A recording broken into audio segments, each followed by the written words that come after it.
There we go. Welcome to the Striving for Eternity Academy. This is going to be a little bit of a different class. This will be a live Google Hangout where we'll do some questions and answers. We're going to at least start off, for those who are familiar with the Striving for Eternity events that we have, the Ohio Fire, Jersey Fire, NorCal Fire.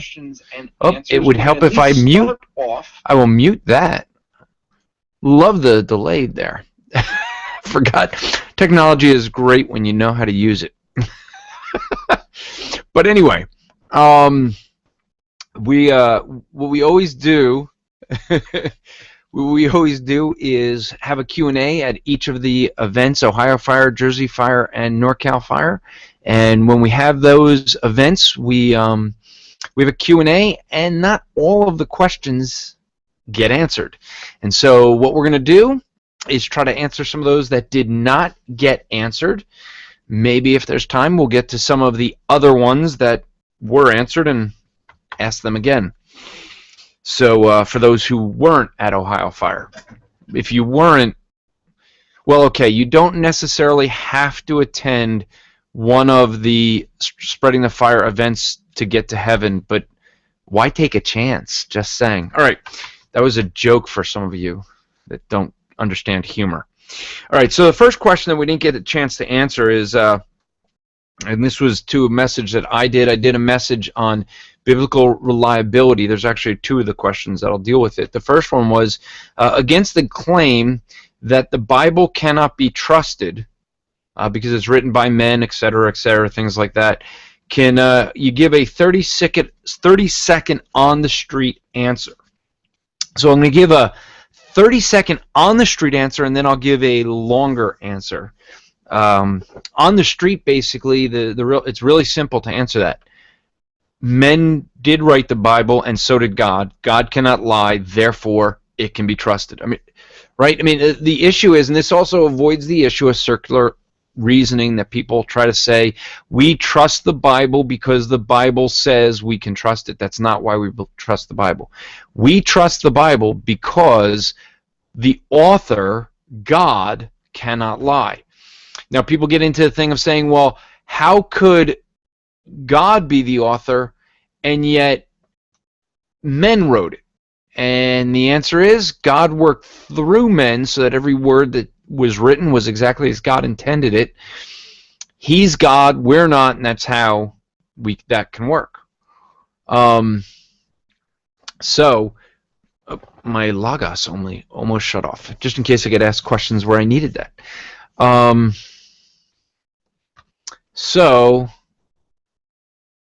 I'm going to ask Christine, since I know she's in the Hangout. Someone's on Facebook asking how the Google Hangout app works and what the link is. So I was wondering if you could post the link there, or maybe I can. Hold on. So, little technical stuff as we go.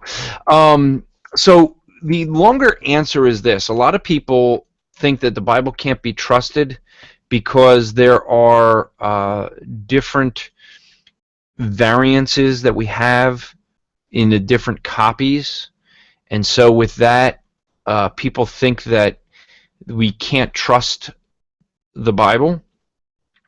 With the reality is that when and I'm going to pull my document up that I used when I was preaching this weekend, or last weekend, I should say.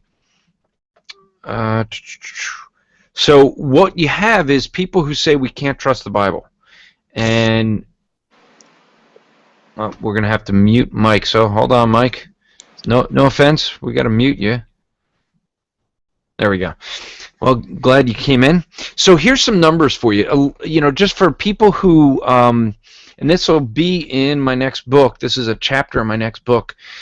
But a lot of people use the number of 400,000 variances that we have that are changes. And so with that, we think that that's a lot, but the way they come up with those variances, that big number, is if you have 10 copies 10 manuscripts and there's one word misspelled, they count that as 10 different variances. But if you start with a base text, a base manuscript, and then compare, now you're only dealing with one variant. It's the one word that is changed between the different manuscripts. That's a more honest way, I think, of doing it, because the way that when they say 400,000, that's like 3 times as many words as there are in the Greek New Testament. There's 138,000 words in the Greek New Testament. So when you do that, you start with one base text, you have 6,577 different variances. Okay? Now, got to keep in mind when you deal with that, 75% of those variances are spelling errors. So we can correct the spelling. 19% of those variances do not affect the meaning in any way. So the meaning hasn't changed, even if we can't get back to the original. It doesn't affect the meaning of it. So, for example, a king might be said in the Old Testament. There's one where it says the king is 40 years old, one 42 years old. Which is right? We don't know. Does the meaning change? No. It doesn't change the meaning of what's behind the text. 5%. We can get back to the original meaning, but it's basically not viable. Okay, meaning that we aren't really sure which the original was. So when you get all that down, you have 1% of the manuscripts are both viable and meaningful. In other words, the meaning of the text actually changes, and with that, we can't get back to the original. So it's 1% that we actually have to deal with, because those are the ones where the meaning's changed and we can't get back to the original. So now, when we use that 6577 number, we're only talking about 66 words out of 138,000. In other words, it's 0.076%, less than 0.05% of the manuscripts we actually have to deal with. That's pretty reliable. That's 99.96 and change, or 5 and change. So that's reliable. More reliable than anything else that we have. So that was the longer answer. Gave you guys a longer answer because you didn't have that from the conference. For some of you didn't. So let me actually, there was another question on that. So this question was, why are there meaningful and viable errors still included in the current translations, but normally footnoted with a comment? And the answer to that is because there's no other way of knowing. To an English reader, they have to translate it. They're going to translate from whichever manuscripts they're using. And so what they do is they'll footnote and say this is based off of whatever manuscript they are using. They're going to reference the ones that basically the ones that are not. So if you have the majority text,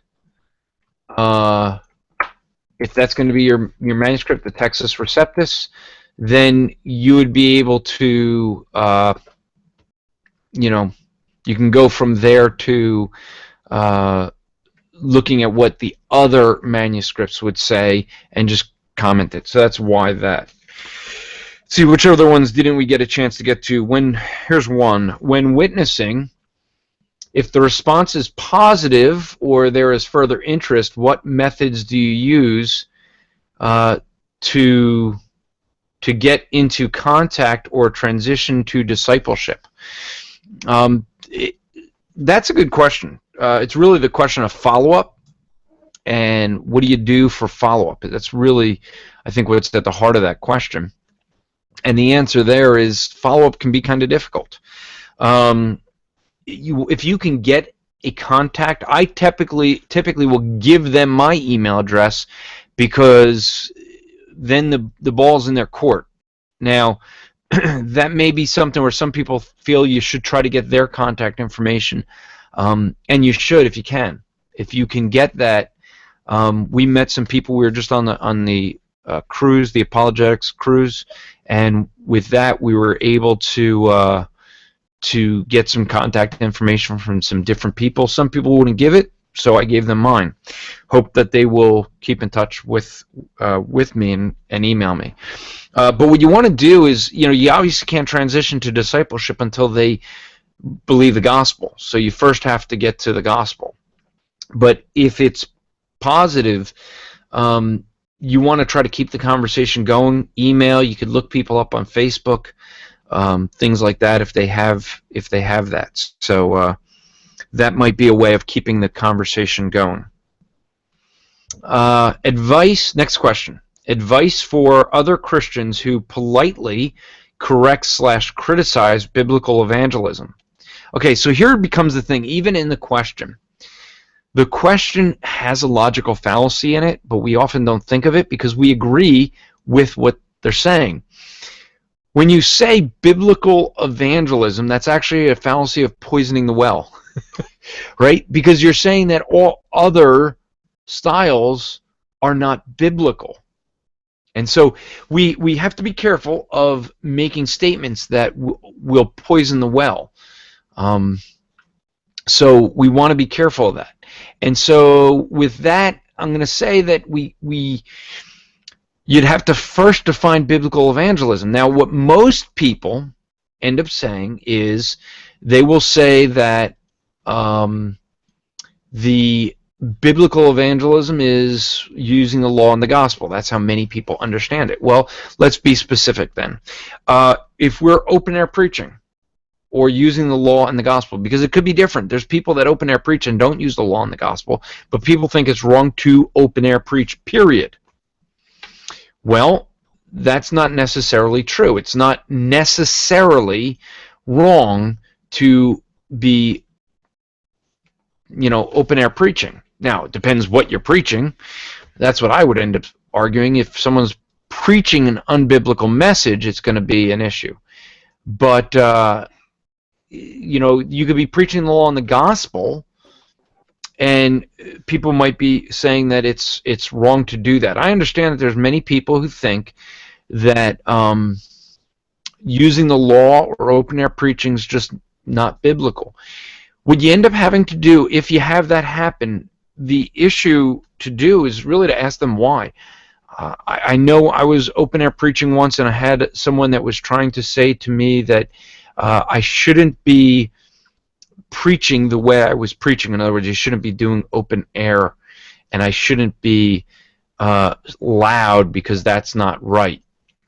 And I shouldn't mention hell because that's not right. And so what I was trying to do with them is to say, okay, where are these people going to go when they die if they don't repent and know Christ? And the answer was, hell. And it was like, what? I can't hear you. They were like, hell. No, I can't hear you, right? They want to avoid what they know is true. And so I ended up in that time turning to the crowd and saying, if what me and this other professing Christian believes is true, what would you rather have? Would you rather have this person avoid telling you that you're on your way to hell because they want you to like them better, or would you rather me tell you you're going to hell, even though you may not like it, but you find out how to avoid it? And it was interesting because the crowd actually argued they preferred my way. Kind of made the professing Christian a little bit unhappy with me. This, I think, would be the last one before we take questions from those here.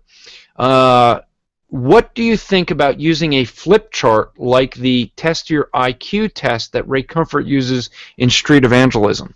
I don't mind it. I like it. I like having the flip chart. Ray has a bunch of different. He has an IQ test. He has some of the funny pictures that he has of the cat with the cat face on a fish, and it's called the catfish, and the bird body with the dog face, and he calls it a bird dog. And those are attention getting. they're not distracting from the gospel. They're part of what I'm going to end up talking about when I share the gospel. So I don't mind using them. I don't think there's a problem in using them. And so, excuse that cough. But what ends up happening is that I think people tend to end up using some of the some things that are, I'm trying to think how they use things that are purposely offensive, that are I have issues sometimes with people that use like the and I say sometimes because it all depends, but people will sometimes have the really the infants in the womb that are all cut up and chopped up, and they put that, and so sometimes I have some pictures may not be appropriate in all circumstances, and so that's sort of the thing that I would say we want to be careful of. All right, so all right, so unless we run out of questions, we had some, let's see, I forget who it was, whether it was John or Joshua that had a question. One of you guys had a question, so just unmute yourself. And it was me. Okay, so does anyone else have a question? Oh, sorry, Josh. I'll wait for anyone else.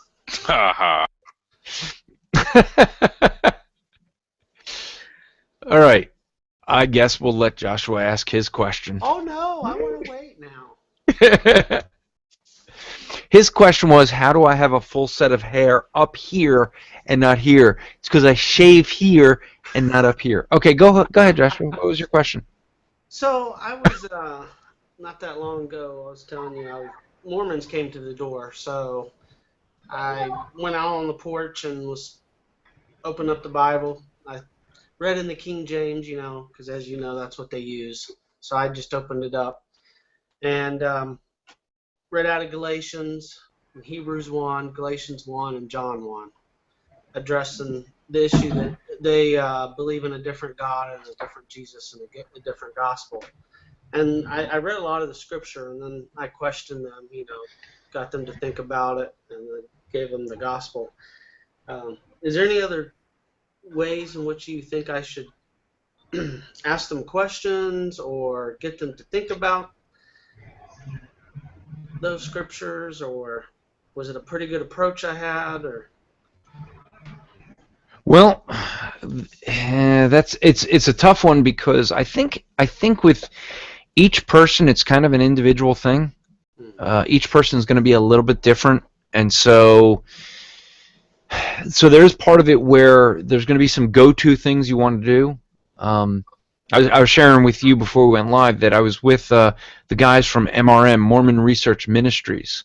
And if you want to really understand Mormonism, assuming that you first have my book, just saying. Not yet. But I want to get it. There's a difference between wanting to get it and actually getting it. I'm trying. I'm trying. So, but MRM.org is going to be a place where you could go to get a whole lot of information on Mormonism. All right, so that would be, specifically on Mormonism. But one of the things we got into was how's the best way to approach whether Mormons or Jehovah's Witnesses.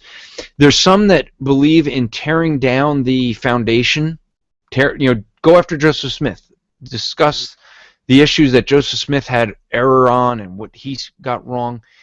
And that's one way of doing it. I think another way of doing it is and the way I prefer is stick to what makes Christianity unique from all those religions, which is going to be who Jesus Christ is, and then second, how we get saved. So Jesus Christ being fully God, fully man, and because that's the only way we can be saved, and then getting into the issue of that salvation by grace alone and not by works. And by sticking to those two, those two issues, and the third being is that we only in Christianity do we have a God of both grace, of both mercy and justice. That the punishment was paid, but he paid it upon himself, and therefore he can let sinners go because the punishment was paid. So you have both mercy and grace.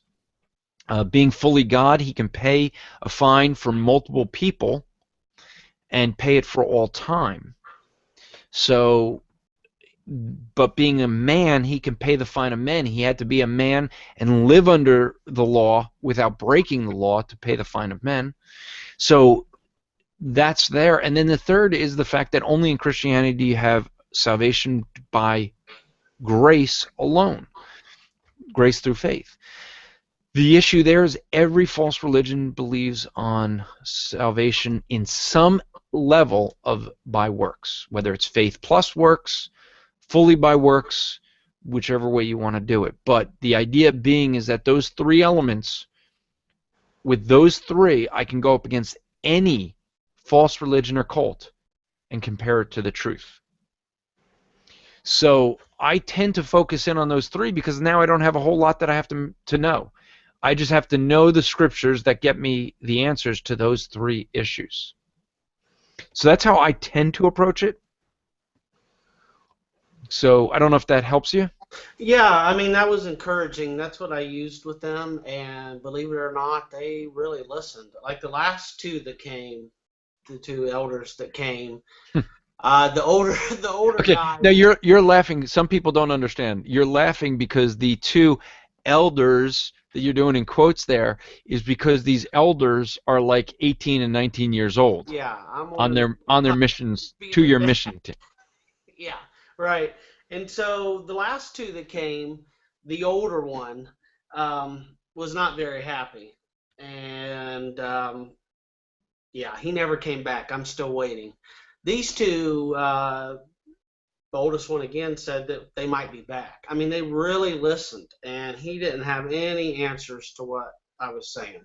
So I really hit the doctrine of God and him being uncreated, and him being transcendent over his creation and above his creation. And they were kind of blown away. They acted like, and then I challenged them, no matter if someone comes with a prophecy or a dream or a vision, you have to go back to Scripture. I mean, I'm a cessationist, but I know that, they obviously are not. So I wanted them to go back to the Scripture. And the old one he was offended because I confronted him that he was confused and that he had a different gospel.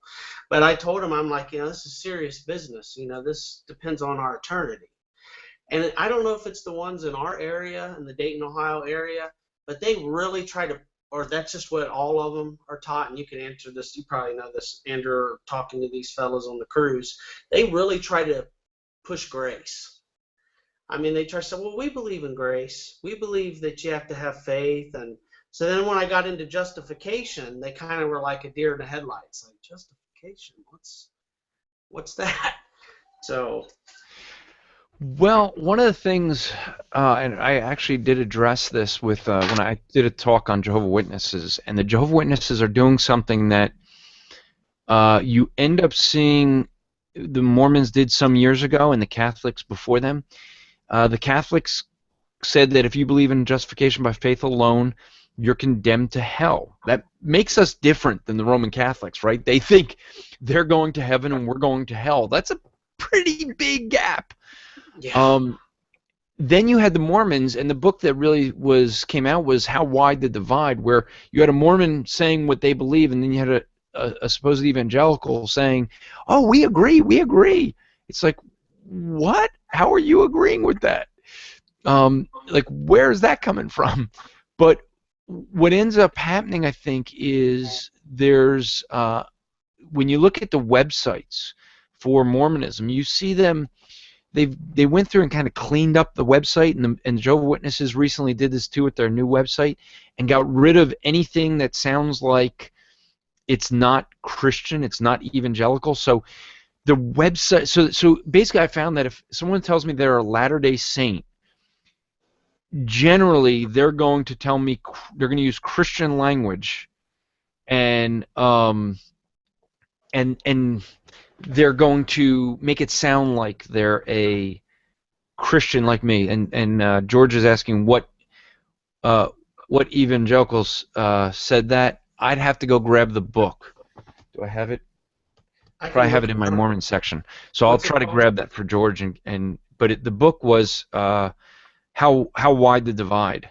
And basically, I forget the evangelical, but basically it seemed like he was trying to say that we almost agree on the same things. It was really kind of disheartening.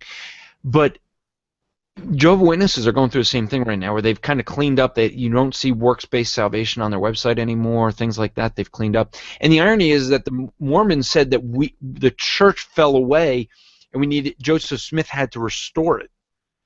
And it's like, well, you had to restore it. It just becomes kind of funny, because if the church had to be restored and they're the restoration of the church, then why would they want to be like us? Why would they want to sound like us? Wouldn't it make more sense that we should be trying to sound like them? And that's not the case. So yeah, that becomes an issue. I don't know if that fully answers the question. No. Yeah, the guy's name is Craig L. Bloomberg. Yeah, that's it. Yeah. No, it does. I wondered because I was like, well, do you believe different from the Mormons in Utah, or do you guys believe something different? And then I started to talk about, don't you believe that Jesus and Lucifer, the Son of God, were, he's like, oh yeah, they were brothers. And so I brought up Hebrews, where it says, that about Jesus being greater and exalted above the angels, and and I went through the scriptures, and he didn't have really nothing to say other than, we really don't talk about these type of deeper issues with people when we come to their house. I said, well, I tried to learn what other religions' worldviews are, what they believe, before I speak to them, what the Bible says. And so hopefully they'll come back. Which is a good thing to do. Yeah. And hopefully they'll come back. I'm going to be praying for them. I'd love for them to come back so I could share the gospel with them some more. Yeah, it becomes a thing where, if they know that you have answers, they probably won't be allowed back. So they'll probably talk to whomever that's over them. They go and get the answers and to try to get back to you, and then they're either told they can't come back, or they'll come back with someone that can answer the questions. So that becomes a thing. It becomes one where they just we had 2 Mormon missionaries that were sent home. They won't come to my house. I actually, every time I move, I actually call the LDS Church and ask for a Book of Mormon to be sent to me. That's great. The problem is that they then get the name and know my new address to avoid. But they used to send a missionary with them Book of Mormon. They stopped doing that. The last time I moved, before where I'm at now, they just sent the Book of Mormon. They didn't even send the missionary. This time I called up twice and they wouldn't even send anything. Oh wow! That's kind of a bummer. bummer. Won't even send this guy the book. Yeah. He's already got enough. We know that. We got him on file. Maybe I should start using my wife's name. Hey, there you go. Could you please come and send a missionary? I'll go, well, the last name's the same. But yeah, the thing though is that a friend of mine up the street that I went to church with, he had some Mormon missionaries come, and what we did was we invited them to play paintball after talking to them for several hours, and really I gave them a lot to think about, I think. And what happened was that we invited them to come play paintball, and they never showed up, which was strange because they were really excited about it. And one of the other guys I go to church with said, hey, I got some Mormon missionaries that came to the door. They're going to come back this week. Do you want to get together? And one of the guy whose house I went to on the first one, he ended up going over there, And he called me up afterwards and says, "Hey, I think I know why the other guys never showed up for paintball." I said, "Why?" He goes, "They were sent home." Because these Mhm. two new missionaries said that the guys who were in that area got sent home because they were believing bad doctrine. In other words, Wow. they must have been believing the truth. So, That's what I was wondering with that. I wanted to jog their mind and point them to the scripture. And it always seems like the last two times, the younger of the two young people always was like really at attention. Like, wow, what is this guy saying? And the older one of the younger two, he always seemed to get proud and upset a little bit. I mean, they're nice. I mean, they're not, cussing and yelling and wanting to fight or anything, but you could tell on their face that they're upset. But I like to say, I hope they come back. But I didn't think of that. But they probably will talk to, I don't know what their superiors or whatever are called, but they probably will talk to them. And they either, I'd like for them to send somebody out. I'm gonna look at this website, so maybe if they do, I can have a little stronger or more thorough answers for them. yeah. I mean that but you did the thing that's best is to ask them. I mean, if you know the truth, then what you do is just ask them what they believe. And that's going to tell you the reason that's important, even if you understand what Mormonism teaches, sometimes you run into people that they don't know what Mormonism actually teaches. Hmm. And so you have a case where you want to keep in mind that some people are not knowing or not willing to admit, what the church teaches or what their religion teaches. And so sometimes it's good to just ask them what they believe and deal with that.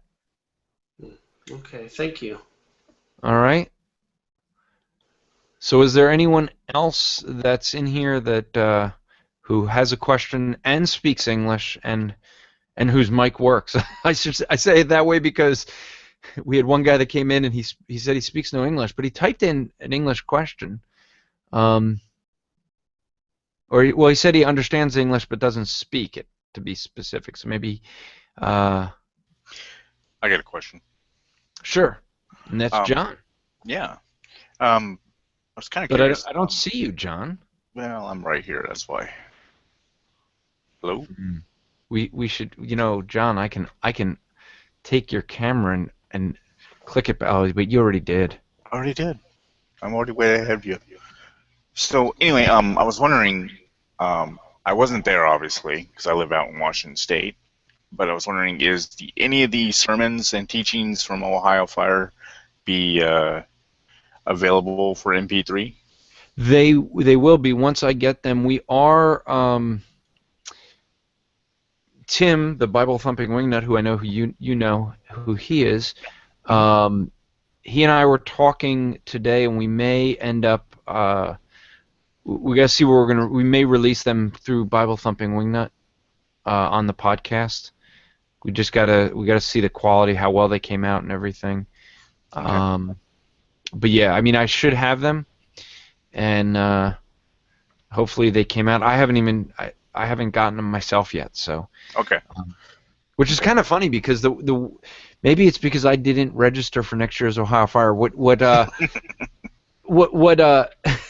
no, because what Michael did was he said anyone who registered for next year's Ohio Fire 2017, whoever registered for 2017 would get a unedited copy of the MP3s. And so I'm hoping they were given out. I actually had to leave Ohio Fire early to make it to my flight to get onto the apologetics cruise, so I had to bolt from my own event. Did you get to meet what's his name? Sorry, Phil Johnson, or have you ever met him before? Did I get to meet him? I hope so. He Yeah. was speaking. Well, you know what I mean. I mean, did you know him before? I mean. Yes. Okay. Yes, I knew him beforehand. Okay. Okay. Yeah, I had known. I'm trying to think how far back it goes. I guess it goes back about 12 years when I first. Oh, wow. Yeah, because when I was supposed to go on the MacArthur had a cruise that he was doing to Alaska, and my wife and I signed up to do that. And what ended up happening was MacArthur canceled, and he moved it. And he moved it because his daughter was pregnant with their first grandchild, and so he wanted to be there for that, for the due date. So they moved it to August, and my parents had scheduled a Disney cruise with my kids, and that's how I was going to get to go and be with my wife on the MacArthur cruise. And so I called up and said, "Why is it canceled?" And so that's where I first spoke to Phil, and started getting to know him. And so, yeah, that was a long time ago. And so I went on a cruise that had no John MacArthur, and it wasn't the cruise I would have chosen. So, but it was good because I was alone with my wife, so that was nice. So, so George is asking, was the cruise a transcendental I don't even know. I can't even read. Transatlantic cruise, I guess is the Transiation. transiation. Not sure. Well, I don't know. He is jealous of my library, he said in text. So, it was an apologetics cruise. So, which let's see, who we had Matt Slick from CARM. And then the guys from MRM, which is Eric Johnson and Bill McKeever. And so Matt spoke like 9 times, and I spoke like 8 times. And then I think the other guys split up the other like 7 messages. It was a lot of messages. It was busy. Devotions at 7 in the morning, and then we'd go before dinner, right after dinner. They had a busy schedule for us, and Matt and I did which was kind of fun. Matt and I did what we've done before on a hangout for Striving Fraternity. We did dispensationalism versus covenant theology. So we had a friendly discussion. It was actually some people were really just surprised, I think, at the fact that we, when you have 2 people that disagree theologically, but you respect one another and you can respect one another's position, I think it works better. And so we ended up having more discussion that of trying to make sure that we weren't no straw man arguments, ad hominems, things like that. So I see Ricky Gantz left. Ricky, man, what's up with that? So I was going to ask Ricky to talk, and he's gone. I got a quick question. All right. What's with the wingnut designation in Bible thumping wingnut? Why did he add that? Oh, by the way, so Bible thumping wingnut, the name itself comes from Todd Friel. And I don't remember all the details. But basically, Todd Friel, I guess, was saying that the atheists call us Bible thumping wingnuts, and I think he was on YouTube and was creating a page to discuss theology, and that became the name he chose. So I think his thinking was more in the way that it's used by those who don't agree with Christianity. So, have you ever had the pleasure of dialoguing with what's his name, Alex Botten? No, I haven't. It's fun. So who is Alex Botten? He's a British atheist who's been on the obnoxious side. I think he had a couple of run-ins with Tim. He's been sending me a message or two wanting me to interchange with him. Well, I'm trying. I mean, I may have come across him and don't know. Is Alex Botten his name on his channel? Yeah. Okay. Yeah, he's a heavy-set guy, big, thick beard, twirly mustache. You just described many people.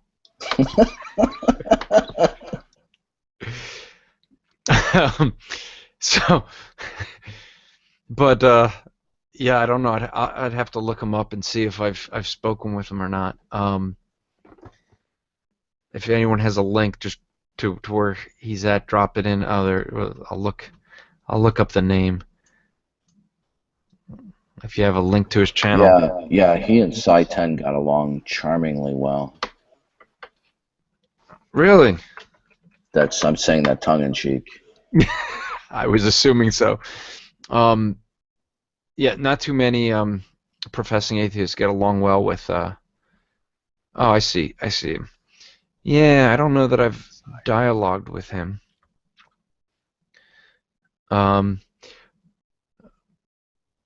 Oh, but he's got a video. Site 10 Brewcave versus Alex Botten, fundamentally flawed, huh? Okay. Yeah, I haven't, but I've run into enough of the guys that and actually it was really funny. I was talking with Matt Slick about this. He went to a atheist training in his area, and that's at least what it was being labeled as like an atheist training on how to deal with these, I guess crazy right-wing fundamentalist wackos that are called Christian. Can I ask a question? Yeah. How do you train somebody to have a lack of belief? Yeah. Well, is why he went. He wanted to see what they were going to train him, and basically what he said is all they did was teach people how to avoid answering questions and using insults. He says basically just teaching them to insult Christians. No. I know it's hard to believe that. Yes, it is. I'm shocked. Yeah, it's I forget what was the post I posted. I posted something earlier today that I know some people were upset with me on Twitter, but sending me like private messages. I'm trying to look for it now. Let's see. I said something about atheism requires no thinking. Yeah, I said atheism requires no thinking. In fact, you have to dodge thinking for your religious belief that there is no God. Because that's all they do. They just dodge. They don't actually answer anything, and it doesn't really require much thought. You don't have to think about anything. You just kind of avoid. So, all right. So I'm going to add Mike back in. He dropped out. So anyone else have any other questions? I just think it's ironic that they, want to tout that they are free thinkers and reason, yet they're the exact opposite. That's the thing. So, and I'll open this up. Anyone that wants to come to the Reason Rally. The Reason Rally is their big atheist worship service in Washington, D.C. Now, irony is they have it every 4 years. What else happens every 4 years around this time? Anyone know? Election, that's right. George has got it. The election, which is, if you attended the one 4 years ago, all it was bashing Christianity and bashing Republicans / Mitt Romney because he was the candidate at the time. And that's what it was. I mean, I went in and listened. I was like really anxious to hear, what are they going to say? What's going to be the reason for why you should believe in atheism? And basically the reason for believing in atheism was Christianity is bad. Romney is bad. Okay. That's a reason not to believe in Christianity or Romney, not why to be an atheist. So I kind of figure it's going to be the same this year. But we're going to have an outreach. We're going to do a training on Friday afternoon, like about 1 to 5. Matt Slick and I are going to do a training. That's the plan for Friday. And then Saturday morning, we're working on, I wonder if I could spill the beans here. Well, I guess I'll spill a little bit.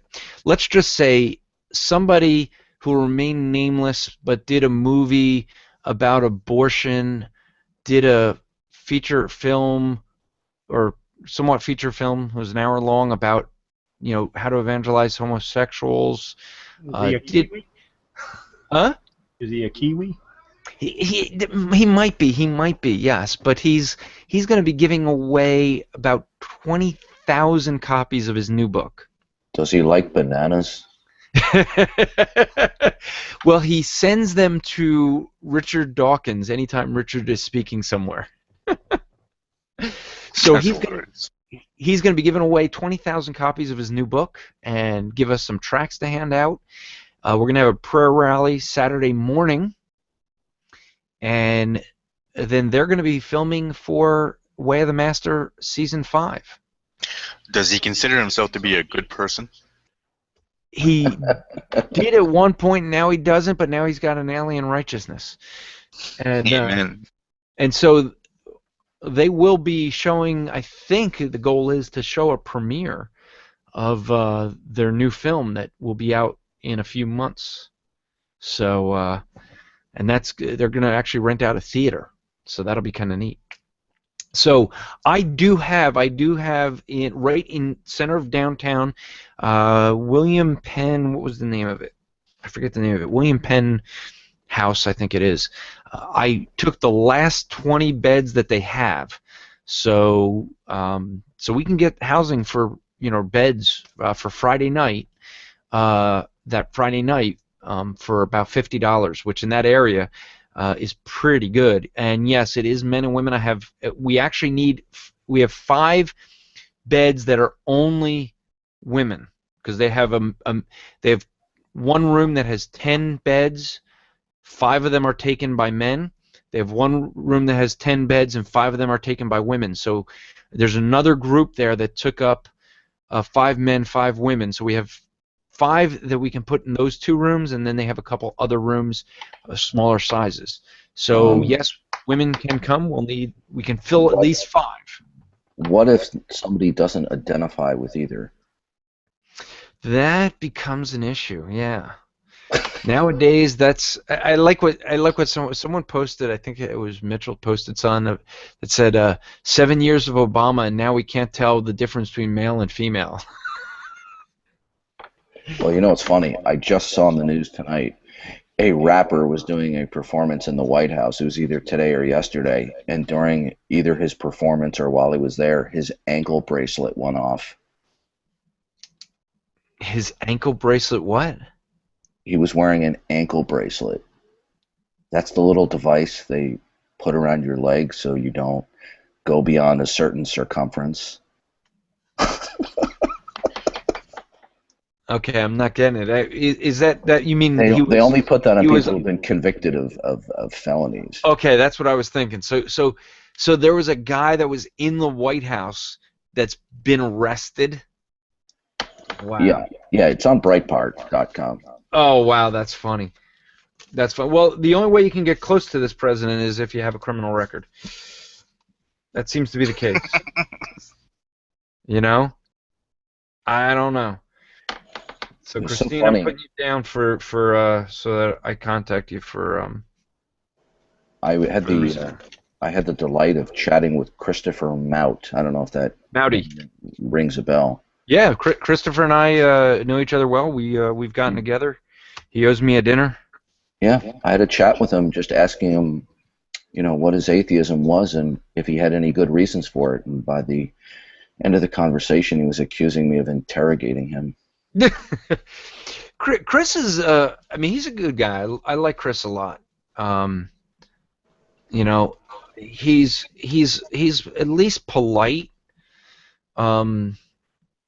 At least but smarmy. Polite but smarmy. Well, yeah.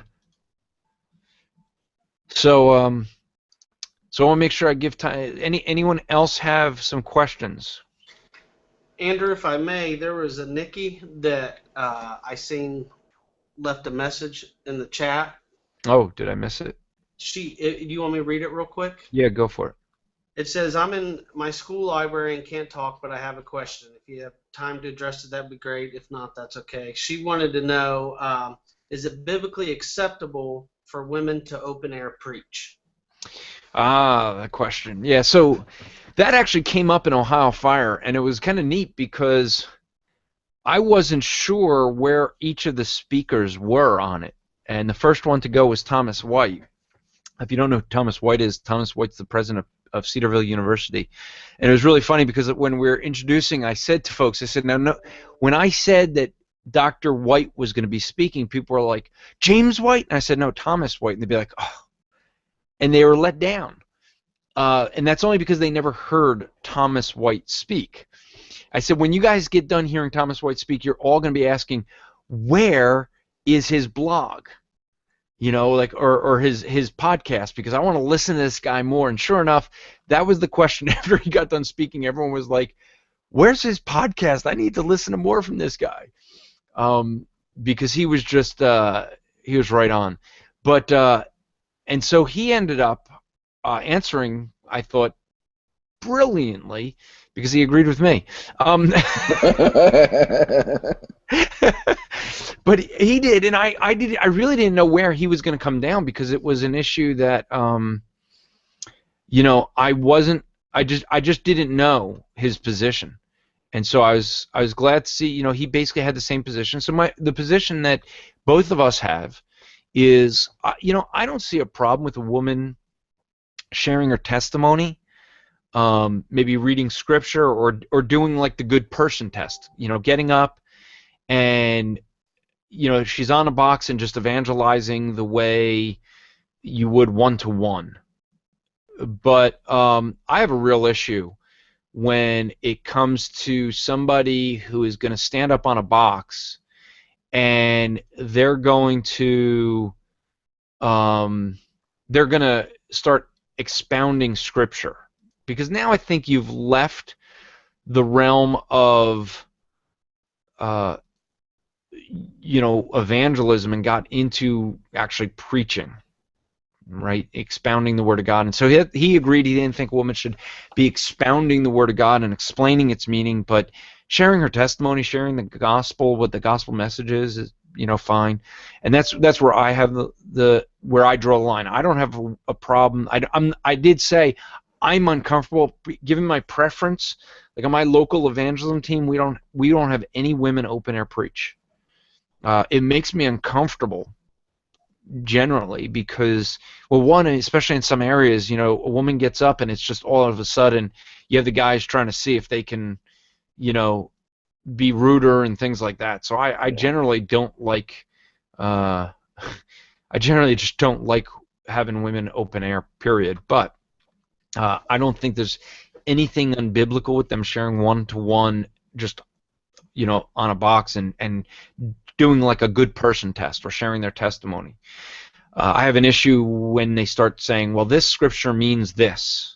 And I do have some sisters who, you know, I've been out with regularly, and they'll do the good person test, but when someone asks them the meaning of a passage, they call up one of the brothers to then explain. And so what was more funny was when Phil Johnson got up, because Phil Johnson says, well, you know, I agree with what Dr. White and Andrew said. You know, I wrote an endorsement for Tony's book, Should She Preach? So clearly I agree with you guys. And so I kind of had to say, well, Tony doesn't agree with us, though. So, you know, wasn't sure if he's agreeing with Tony or agreeing with us.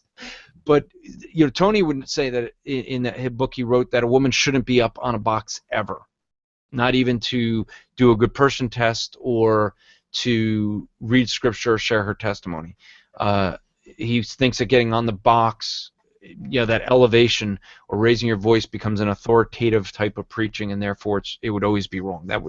So I'm not really sure where, you know, maybe I'm not sure. Maybe he didn't know the position well enough. I wasn't sure, because he said he was agreeing with us, and he said he doesn't have a problem with a woman sharing her testimony or reading scripture, but he endorsed Tony's book, and that Tony's book would take it to a different level. So I'm not sure.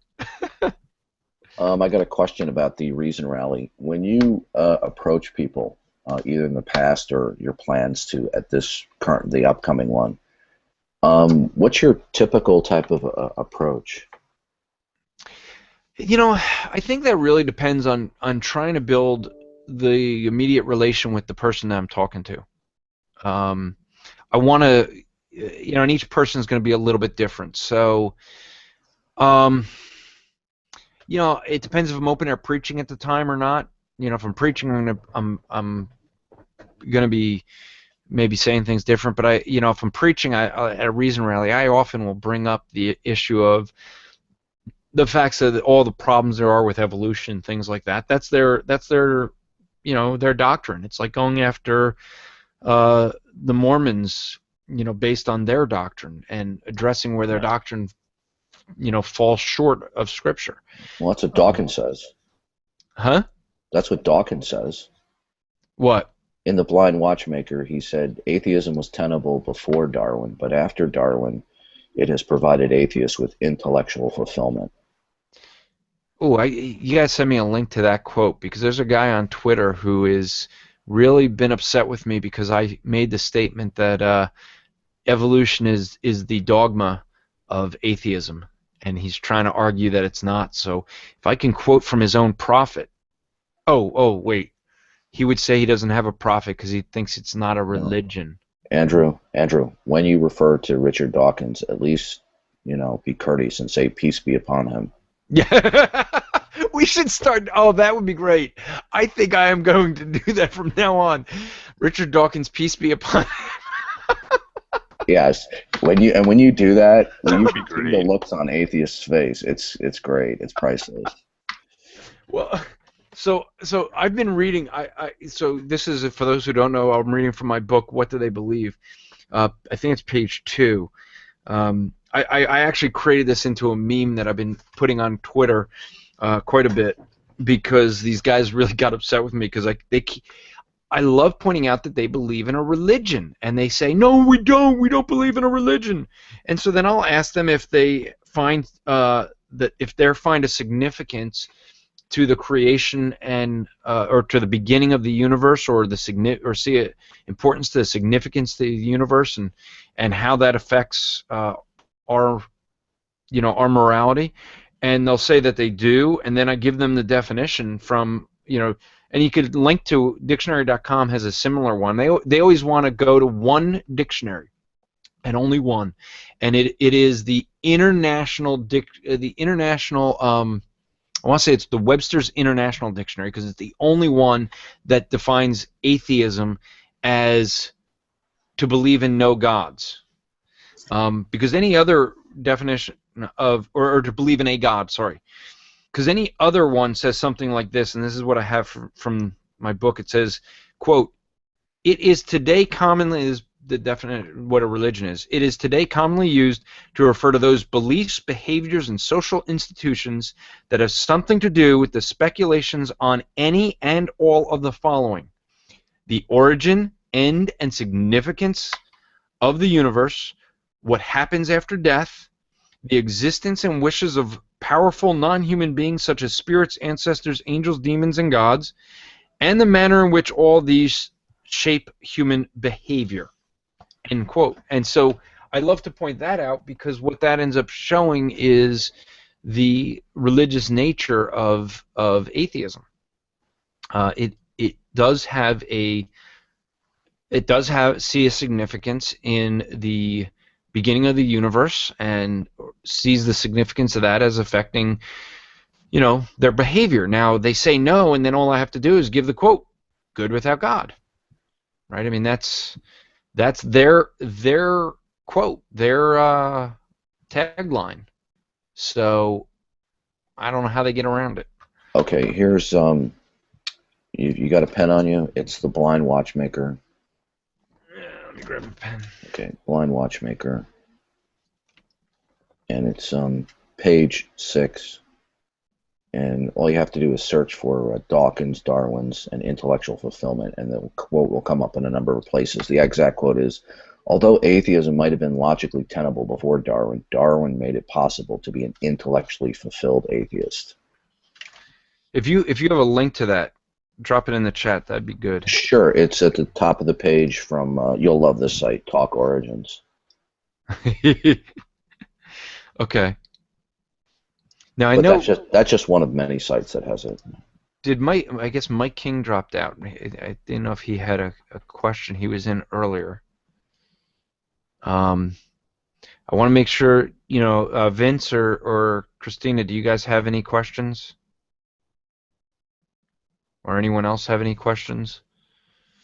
Well, what's your response when some of the more sophisticated atheists will raise something like the falsification criterion by saying no observation could falsify God or the God hypothesis, therefore nothing can count as evidence? So I haven't run into that. So give me the argument again that they're. They'll say it's an agnostic argument posing as an atheist argument, but they'll say since no observation could falsify God or a God hypothesis, therefore nothing can count against God, therefore everything is consistent, therefore nothing counts as evidence. That's the rationale. So you mean to the point of saying that we can't prove God? What they mean is that if there is evidence, it can't be apprehended because there's no way to falsify it. That every observation is therefore consistent with God. And I just simply say back to them, really? Is that true for all gods or some gods? And then usually I get a blank stare for that. Well, I mean, I guess the first thing I'm thinking is, if they're saying that, because they also always like to argue you can't prove a negative, that if they believe in a negative view, they don't have to, they don't have to be the ones to provide proof. No, that's just ridiculous. Well, I agree, because they don't have a negative view. They have a positive view. Mm-hmm. So, I mean, they have a positive position that they believe that they have a lack of belief, which by itself is an issue, because, I mean, if you think about it, how do you have a lack of belief? You first have to believe. You first have to know what it is to lack the belief in it, right? Here's what I say to them when they tell me they lack belief in God. I tell them, well, that's ambiguous because that could entail the denial of the existence of God. Every atheist that denies the existence of God has an absence of a positive affirmation. That could mean that you merely have a absence of a positive that you have an absence of a positive affirmation of God, or that one was mentally defective. And I said, I assume you mean the middle one. And they'll say, yes. I said, so you neither affirm nor deny the existence of God in terms of what atheism entails to you? And they'll say, yes. And then I just say to them, what do you call somebody who denies the existence of God? And you see, if they say atheist, they contradict themselves. Yeah. Well, I guess the way that I go with it is, if you lack a belief in something, you have to first know what it is. Now, if they're going to say they lack a belief, but they're going to say that there is no God to have a belief about, how do you lack a belief in something how do you have a belief in something you lack a belief about? Well, that's just a strategy to put themselves in a position that they don't have to defend. Yeah. Well, Christine, did you have a question? She unmuted for a second there, but her mic was sounding weird. Oh, that's kind of neat. So it looks like Christine is in the same exact spot in her thumbnail as when she had the camera on. So, Mike, I know you came back in. So, did you have any question that you?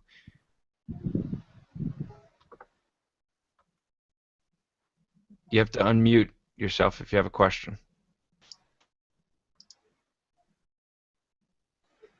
I guess I'm going to assume that you don't have a question. Okay. What I like to do is I say, well, why are you an atheist? And then they'll say, because there's no evidence for God. I'll say, really? So are you telling me then that if a God existed, there would necessarily be X, and what would X be? And then they just can't answer it.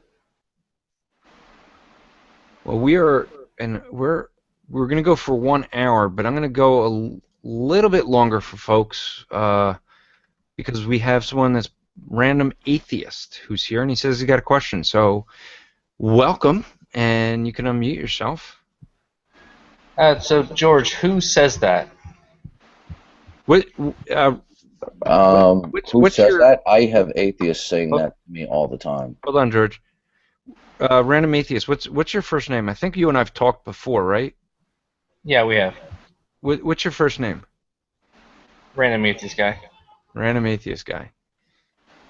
Okay.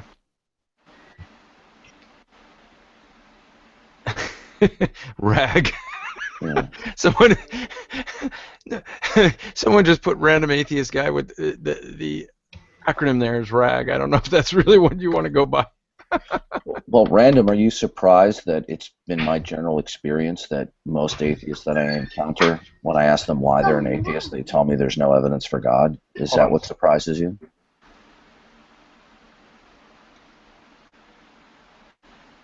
Say that again? I said most atheists that I encounter, when I ask them why they're atheists, they tell me because there's no evidence for God. This is commonplace among most atheists that I encounter. Okay. I'll But say, is that can you but give is me a that good everyone? reason? Response to that. I didn't say everyone. Okay. You're lumping everyone together when you say like that, though. No, I'll repeat what I said. Most of the atheists that I encounter give me that response. Okay. Like, for example, you're an atheist. If I were to ask you, why are you an atheist? What would you say? I would say I have a lot of reasons. Well, could you give me one good one? Of all the gods proposed, I don't see any reason to believe in any of them. Okay, good. Well, that doesn't entail or logically necessitate atheism. Kai Nielsen, the famous atheist author who wrote the atheist entry in Encyclopedia Britannica, stated that all of the reasons for God may fail, but it still may be the case that God exists. So the reason that you gave me does not support the traditional and historical meaning of atheism.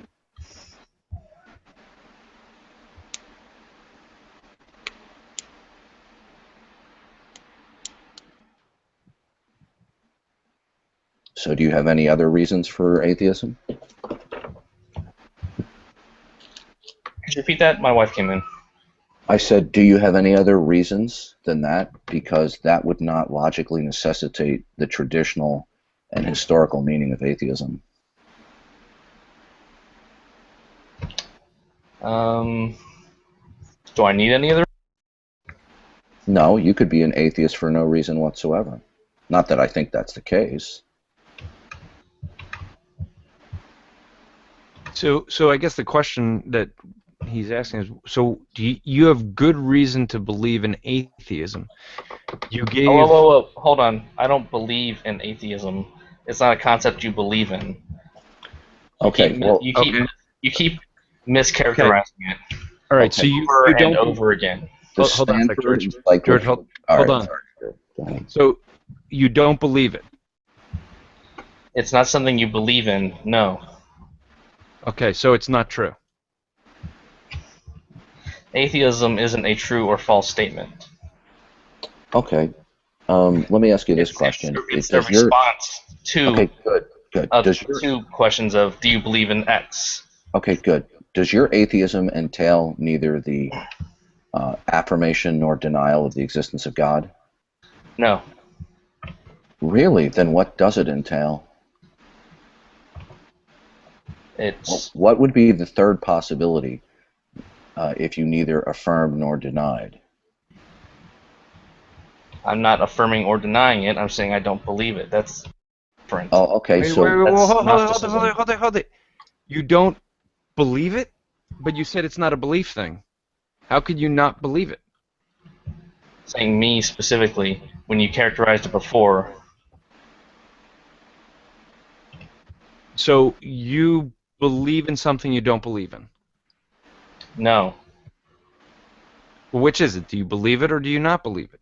Atheism is not a belief. And yet you have a belief about it. No. You don't Is- believe it. You're mischaracterizing it. Okay, is atheism, is it propositional, or is atheism just a mere state of mind? It's a reaction. Is it a state of mind without propositional content? No.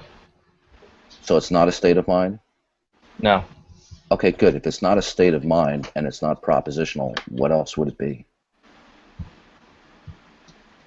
It's reaction to a question. Do you That believe would- in God? that would be- No, that no, would- I don't. That would entail a state of mind.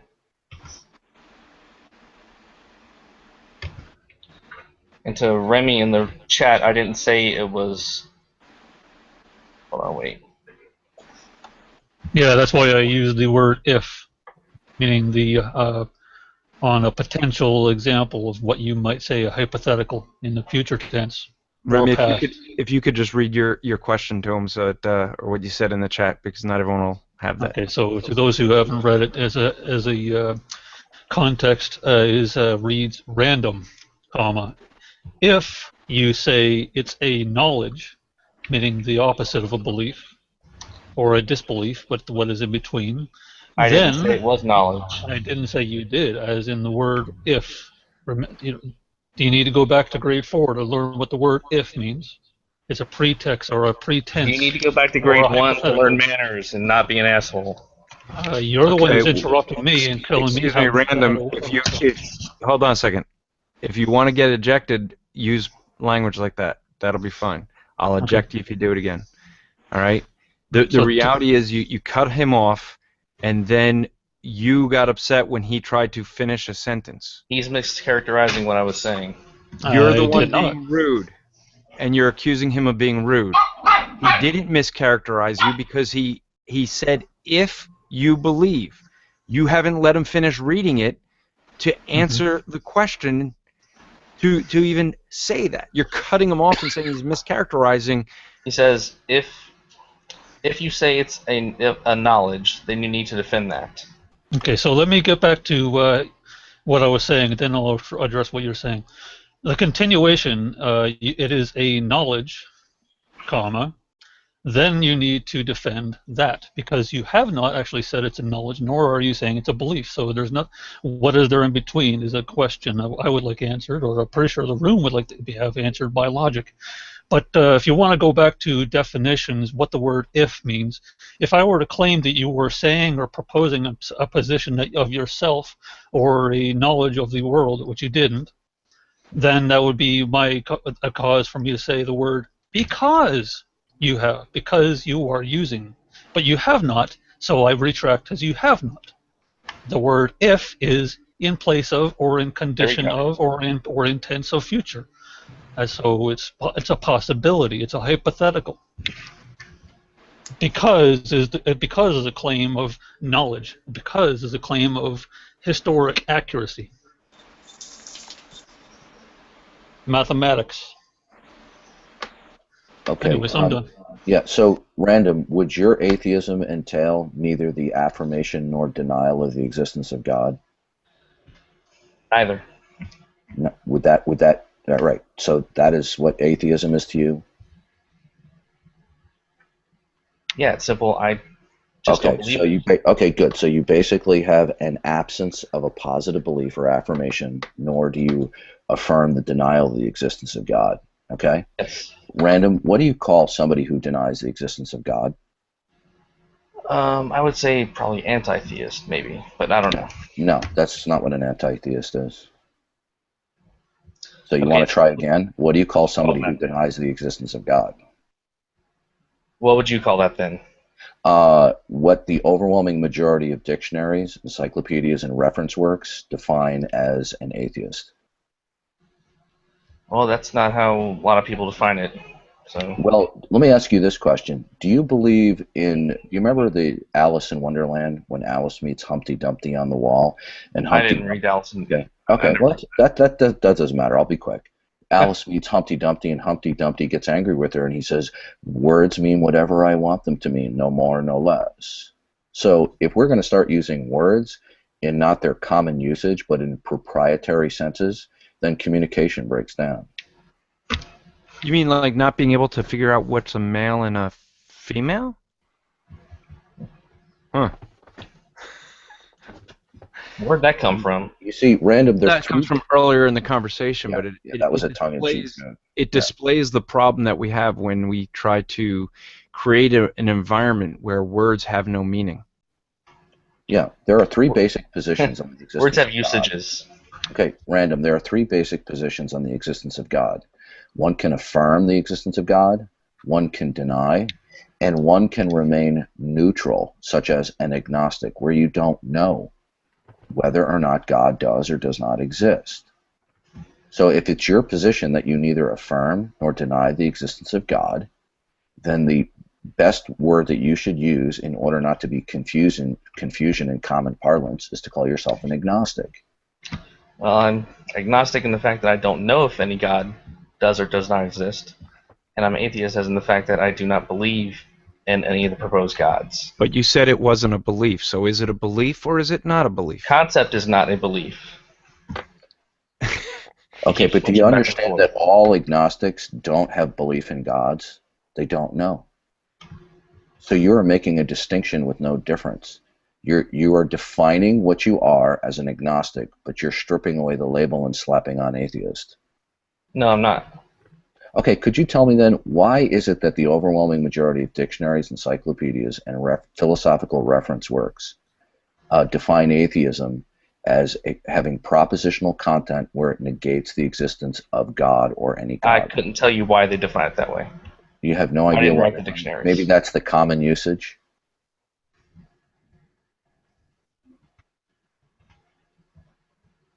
See, if you call yourself an atheist, but you define it as a lack of belief, that's an ambiguity. That's very unclear, because that could mean you deny the existence of God, and that's why you have an absence of belief. You could have an absence of belief due to insufficient reasons, or you could have an absence of belief due to being mentally defective. So when you tell people, well, my atheism is just a lack of belief, that's just perpetuating an ambiguity. Well, I'm looking at a definition right now. Atheist, a person who disbelieves or lacks belief in the existence of gods or gods. Right. Are you reading from the Oxford Dictionary there? Just quick Google. Yeah, that's the Oxford Dictionary. You will find that the overwhelming majority of dictionaries do not take that slant. Well, that one does. Mm-hmm. And like I said earlier, they all want one dictionary that, you know, I find it interesting, just like with the word religion. They go to the one dictionary, the Oxford International, which is the only one that has these terms this way, and all the other dictionaries seem to disagree with this one, but that's the one they'll go to. Well, Randall, let me ask you this. What do you attribute your absence of positive belief? Would it be that there's no evidence for God? None that's been presented has been convincing. Okay, and good. And every religion has stories that don't make sense. But that doesn't entail Hold on. Because every religion? You know every religion. Every one that I've heard so far. You said every religion has stories that don't make sense. Every religion. You broke up there a little bit. I don't know if we lost the bandwidth on him. It sounded like a bandwidth issue.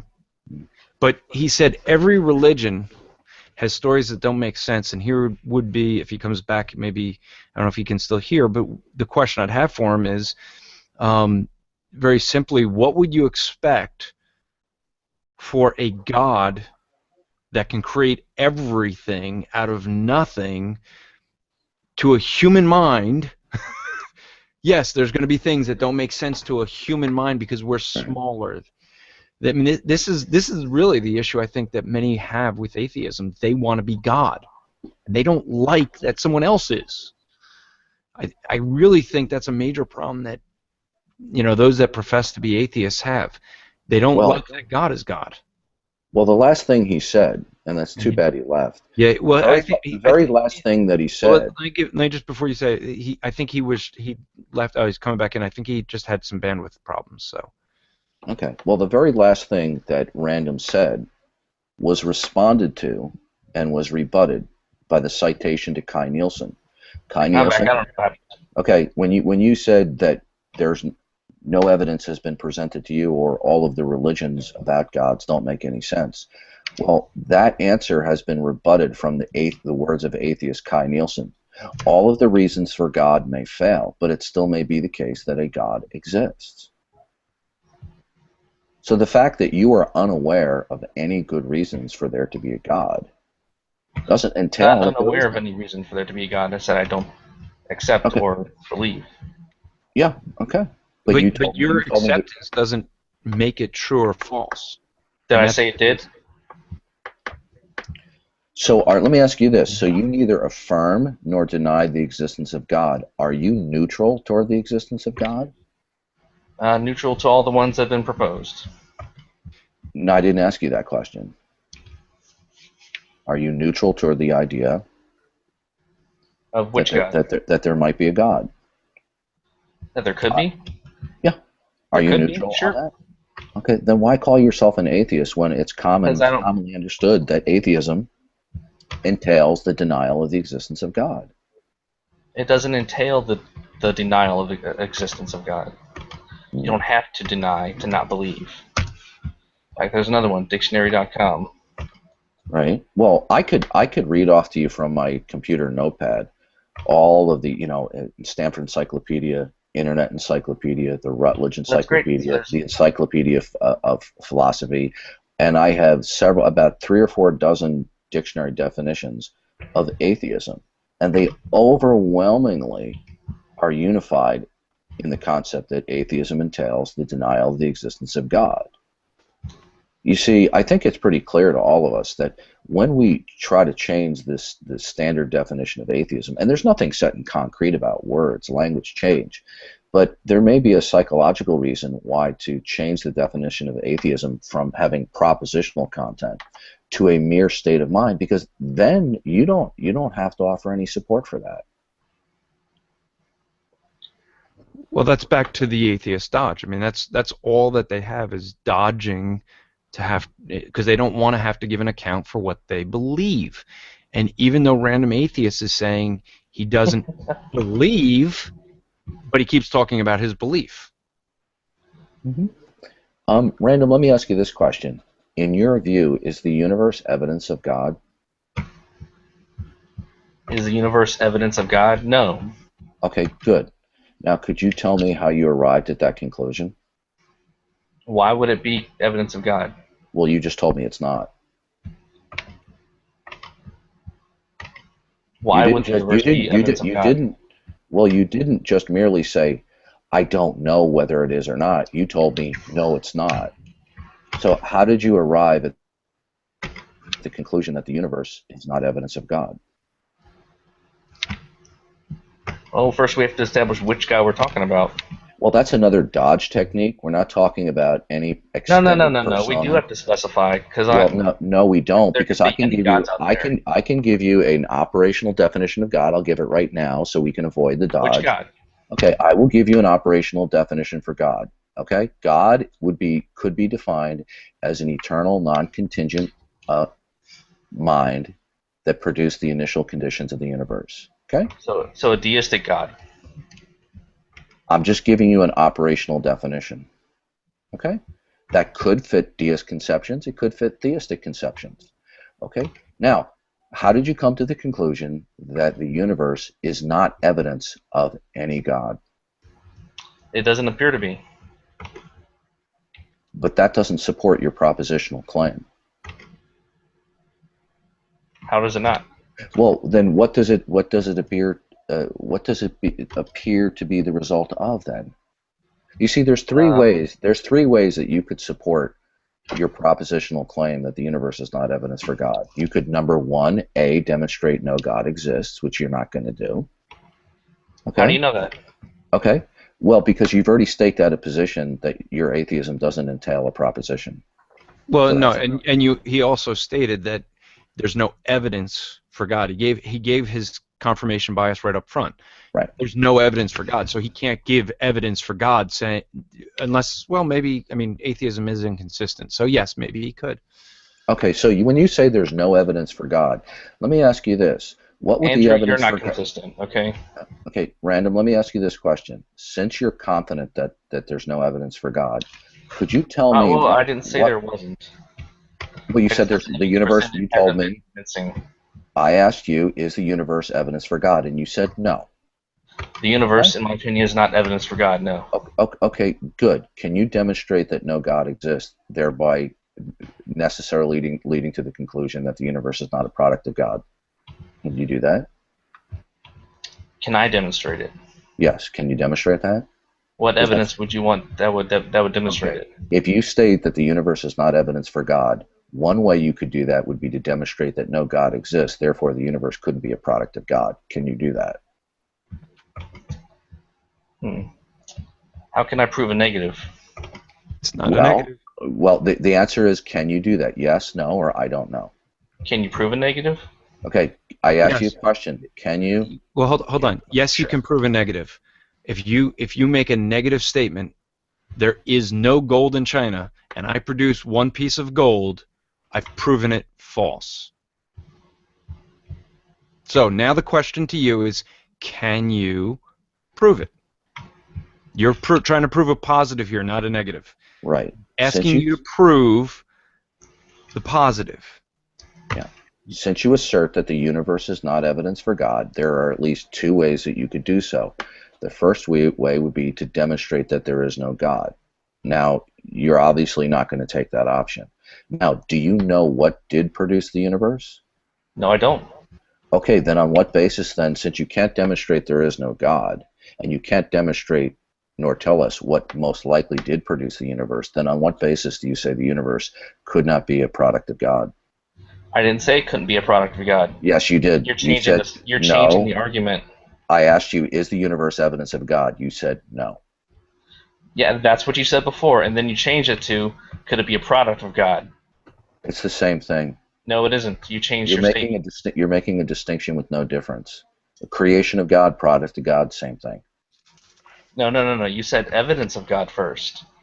Now Okay. you're changing Okay, your question. you're nitpicking over I'm not me nitpicking. you are using, I can go back to using whatever word that suits your fancy. It's not a problem for me.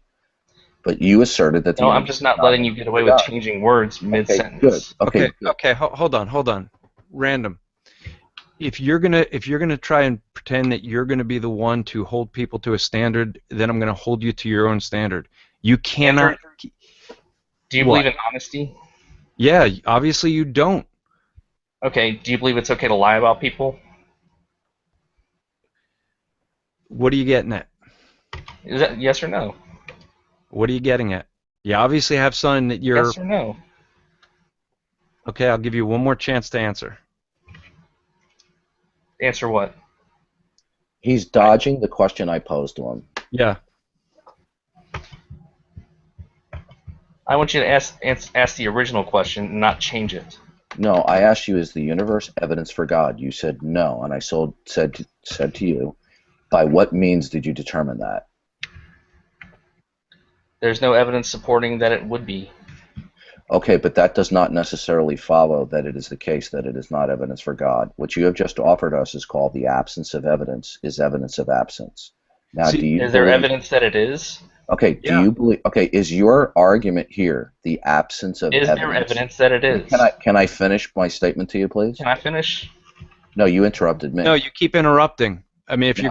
you're gonna talk about, rudeness, which you brought up before, you have a history so far of interrupting now two different people several times. Okay, so if you would like to continue a conversation, then you're going to need to start practicing some of what you expect others to do. Is that clear enough? Sure. Okay, so Okay. you let people finish and stop cutting them off. Okay. So, Random, are you offering us the absence of evidence as evidence of absence in the case of the universe not being evidence for God?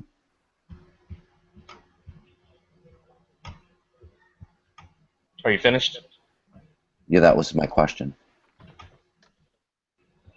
Yeah, there's no evidence supporting that it was created by a god, and no evidence saying that it wasn't. Then on what basis do you say that it is not? I just answered that. You haven't given us a basis. What you did was you committed circular reasoning there. You restated the thing that you were attempting to prove. Yeah, I actually think that, to be honest with you, George, I think that you may be talking a little bit over his head. He may not even understand the Okay. basic premise. How So about, let me- yes, I do understand the premise. Okay. All right. Okay, Random. Let me ask this question. Now you're just being insulting. Okay, I'm a homicide. You and I are homicide detectives. We walk into the crime scene. There's a dead body on the floor and a gun, and I say to you, that gun is not evidence of the homicide. And you turn to me and say, how do you know that? And I say, nobody has presented to me evidence that it is. Now, isn't Is there that a foolish? bullet wound? No. Do you understand? We're talking about the gun on the floor. If I say to you that gun is not evidence of the homicide, No, see, that's the thing, and he thinks I'm being insulting, but he's not understanding basic principles here. Yes, I am understanding basic principles. Then why can't you answer that basic question? I have been answering his question. You asked, is there a bullet hole? That wasn't the question, was it? The question wasn't what type of wound does the guy have. It's the fact that you rejected. Hold on, you're rejecting evidence. And just saying, well, because it doesn't count for other evidence. Okay, if you have a homicide and there's a weapon on the floor, the question is, can you throw out the weapon just because you say it's not a weapon? That was his question to you. Well, the point of the illustration is this: being unaware that something is evidence. Can I answer now? Well, let me just qualify it. Okay, then I'll give you the mic. Being unaware that the handgun is evidence does not logically necessitate that it is not evidence. If you go to a murder scene and there's a gun on the floor, but the guy has a slash across his throat, was the gun the weapon? You see, you're not understanding Yes, the illustration here. The gun is part of the crime scene, and the answer is yes. You don't reject that evidence because that could be evidence that the guy had the gun in his hand. All right, look. Let me finish the illustration. If I pick up the gun, Sure, but he said the and murder weapon. So look, Random. If I pick up the gun and I show you that it's a cap pistol, then I can say this gun, because it's a cap pistol, is not the evidence of the homicide. Okay. But or just if he has a slash across his throat. okay. But if I say to you, well, I'm unaware that there's any forensic evidence connecting the gun to the bullet, that doesn't logically necessitate that it is not evidence. You see, when you say the universe is not evidence, that's a propositional claim, not a mere state of mind. Like somebody says, well, I'm unaware of it. Being unaware of something does not logically necessitate that something does not exist. So basically what you're offering us is called the absence of evidence is evidence of absence. Now, if you're going to affirm that, you're going to have to tell us what the evidence for God would necessarily be. Okay? And then say it's not there. But if you can't tell us what the evidence would necessarily be, then you can't claim it's absent. Okay? The universe existing doesn't necessarily point to a God being there. Okay, good. But that does not support your contention that the universe is not evidence for God. You may not be persuaded that it is, but the fact that you are unpersuaded does not logically necessitate that the universe is not evidence for God. But suppose, for example, you wanted to say, well, the reason why the universe is not evidence for God is because God can't exist because a creator couldn't create in a timeless state. You could offer an argument like that, but I wouldn't recommend it. My point is this: you could show that the universe is not evidence for God by demonstrating through an argument that there is no God, or by demonstrating what did produce the universe. So, in the absence of those two reasons, you can't make the claim there's no evidence for God. My not knowing what produced the universe doesn't mean a God did it. Okay, so let me ask you this. Can the universe have created itself? I don't know. You don't know. Did the universe have a beginning? I don't know. Okay. Is there any question you won't dodge? I'm not dodging. Those are honest answers. Okay. So, Would you rather me make up an answer? Just so say you think yes that or no. something can create itself? Is that, you think that's possible? Can something create itself? Yeah. Could Something God bring create himself? itself into existence. No, God didn't create himself. So, Well, can something bring itself into existence? can something bring itself into existence? I don't think so. Yeah, that'd be impossible. So the universe could not have brought itself into existence, could it? I don't think so. I don't Well, know. that would be incoherent. Yeah, and that's the definition, I think, of atheism. But we'll kind of get. So, well, random atheist who doesn't want to give a real name, probably because would be All right, how embarrassed about by this? people How believing. about this? My name's Phil. Okay. Do you remember me now, Andrew? Yeah, that's who I thought it was. So So that's why I asked if you believed in being honest. Because the last time we spoke, you claimed that I strawmanned you, which I had not. you had you And I had referenced not. articles, and you want to deny what the articles say.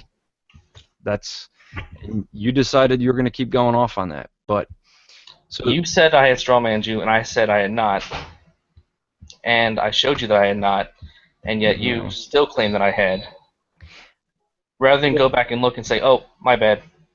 well, it's not a my bad. It's that you're just like in this. You're not dealing in reality, and I'm sorry, but you can't even figure out if the universe could bring itself into existence. You're not sure. If you go back in time, you'd see that there was the two articles are mitochondria man, mitochondria woman, with a context of it being in a podcast, and it gave dates for the first man and the first women, and they were millions of years apart. No, what you're That not. was the context. I know exactly what you're talking about. You're not understanding that mitochondrial Eve, quote unquote, was the first female that shares our DNA sequence with us. Okay? You weren't understanding this. Hold on, I'm not finished. And mitochondrial or whatever it was for Adam. The male. Yes, they can exist hundreds of thousands of years apart. Okay. Okay, they're entirely different branches. So- They're not. You're letting him off the hook with the original statement. Yeah, no, because I'm going to get back to that. But here's the thing. So you have Yeah, here you go again. You're just going to blow it off. I'm not blowing it You're off. wrong then, and you're wrong now. Okay.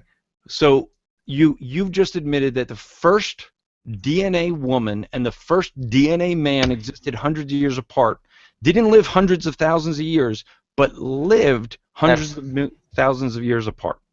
That's impossible. No, They you're not can't. understanding the point. You're not understanding what I said. Okay, so we'll break it down. Let's make it easy. The first biological human female, did she live? Incorrect already. Incorrect. I didn't even finish the question. I'm incorrect already. So all right, then let's go. We'll go back to the original since we can't. According to Einstein, let's not go with what you would think of as these religious wackos. Did Einstein I mean, I never said that. Did Einstein prove that the universe had a beginning? I don't know. I'm not up on Einstein's things. I don't know. You tell me. The answer is yes. Okay. Okay? And that so the universe had a beginning. Could it have created itself? Could it bring itself into existence? Could the universe have created itself? Yeah, could it bring itself into existence? I don't know. The answer is no. I've already. Okay, so then we'll do it again. Can something create itself? Can it bring itself into existence? I don't know. Okay. No, so you have to point out it's an incoherent concept. Yeah, well, that's the whole point. Self-refuting. It's impossible Because in order to bring something into existence, you have to first exist. You have to presuppose. The matter and energy would have to first exist to have the ability to create something or bring something into existence. It's impossible. And this is showing. How is it impossible? It is impossible because it is a self-refuting, incoherent concept. I just stated why. Okay? In order for mass and energy to bring mass and energy into existence, it first has to exist. It is an impossible scenario. It cannot bring itself into existence. But you want to think that that's possible because your real issue is you just want to avoid God. I didn't say it was possible or impossible. I said I didn't know. Okay, Did I say it was either one of those? No, fine. I did not. Okay, so we now know that the universe had an existence and it couldn't have brought itself into existence. You don't know, but every other honest person is going to answer that it's logically impossible to bring something into existence by itself. That's the very definition of circular reasoning. So, if the universe had a beginning, it didn't bring itself into existence, what brought that into existence? Since you say there's no evidence that God did it, what else could do it? What if the universe didn't have a beginning? Well, then you're going to run into the problem with the second law of thermodynamics. Thank you. How would the second law of thermodynamics disprove that? Okay, let me ask you this. Let me ask you this question, and I will. Hold on, no. Please. I will answer you. It has the same answer as we believing in the uniformity of nature. Okay, if you believe in the uniformity of nature due to induction, then you're going to have to believe in the second law of thermodynamics. Okay, now, you understand the problem? If the universe has always existed, and the second law of thermodynamics holds, okay. See, you would say the universe always existed by virtue of saying that the first law of thermodynamics would apply. Would that be the case, Random? That the universe What's is the always first law of thermodynamics? First law of thermodynamics is that energy cannot be either created or destroyed. Now, do you believe that that would be the premise of your stating that the universe has always existed? I'm not as up on that as I should be, so I don't know. I can't answer that. Okay, well, most people of your position would agree with that. So that would be the first law of thermodynamics. Actually, I'm let's not ask arguing this. for that. Does he understand the difference of what a law is in science? You can ask me instead of asking him, Andrew. Thank you. Oh, Phil, do you understand what a law is? Yes. Okay. And So then look up, because you're saying there's no proof. With Adam and Eve from the genetic level, so you can peruse that again and educate. Yeah, you're changing the subject now. I know, Okay. because I'm going back to what we were talking about before he changed it again. Well, the subject is Hold on, George, hold on. Look, you did a red herring. You got called out on it by George. We got back to the original topic. So your red herring, you know that's there. which you're trying to do yet again, is a dodge technique. So I was just letting you know that's there for you to check it out. I've already checked it out. I've already told you the answer to that. You can't sit there and say the first time that there was a biological change to a man and a biological change to a woman could be... You have no idea what you're talking about. That is not how it works. That's right. That's the answer for every atheist. That's not how it works. Tell me this. Does the first and second law of thermodynamics work? I don't know the laws of thermodynamics. Then maybe before you espouse ignorance, you should start learning and understand the things that you're saying. Holy shit. I want you to think about that next time you talk about evolution. Okay, well, no, he's gone. I warned him about the language. Okay. And the reality is, Dodge with a capital D. And that's all he's doing.